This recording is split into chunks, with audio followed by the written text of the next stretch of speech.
when we look at why we do this, it's really important to understand in Matthew 28:18-20 and Acts 1:8, it says that we're to go out and we're to make disciples and that we are to become his witnesses, but it also says that we're to be baptized. Baptism does not save us. It does not. It's a demonstration that we love Jesus with all our heart and we want people to know it. And kind of like Dave mentioned, that when we do it here, well, you all love the Lord. So you're not going to pick up a stone and throw it at us, or you're not going to look at us in disgust and walk away and say, you know, I don't want to talk to you anymore. You're no longer my friend or my son or my daughter. We don't want that. And when I was reading through this last night, there were some instances when baptism was brought in, and it's pretty interesting. Paul, on the road to Damascus, was blinded by Jesus, spoken to by Jesus, taken to a home, spent several days there, and finally, as he confessed Jesus, and Ananias came in and took the scales off of his eyes, the Lord let them drop, he said, I want to be baptized. Let me be baptized. So that it was believe and be baptized. And then you have Lydia. Lydia was a woman who dealt with purple. We heard that purple is mainly for the rich and the royal and the kings. And she was a seller of purple cloth. And she, when she believed in Jesus, she said, I want my whole family to believe in Jesus.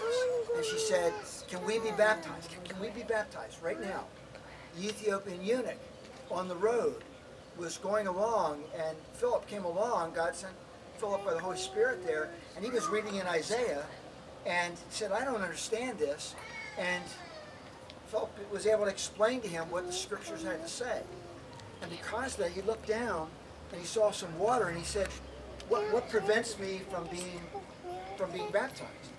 And they went down into the water, and then Philip disappeared. And the last one I was thinking of was the jailer, who, when he thought everybody had gone and left him alone, and they explained what was going on, and he invited Jesus into his life, he and his family were baptized, because that's really how God chooses. If it's open, that in our families, as we invite Jesus into our heart, we're able to tell our children and explain to them who Jesus is. And I know these three got grilled last night about what does it mean? Who are you? Why are you doing this? What's the reason? You know, what does it mean to you? Are you willing to put Jesus first? Not just say, well, I was baptized in Jordan. What a cool thing. Well, that's not really the way it is. And in Romans 6, it's interesting because it gives the explanation. And you're going to see the tomb area, possibly near the garden, where Jesus was possibly in one of those tombs. I say possibly because nobody really knows. But he went in there and was sealed in that tomb. The door was brought open, and he was buried.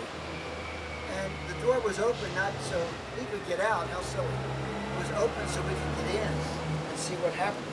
And this is what Romans 6 says.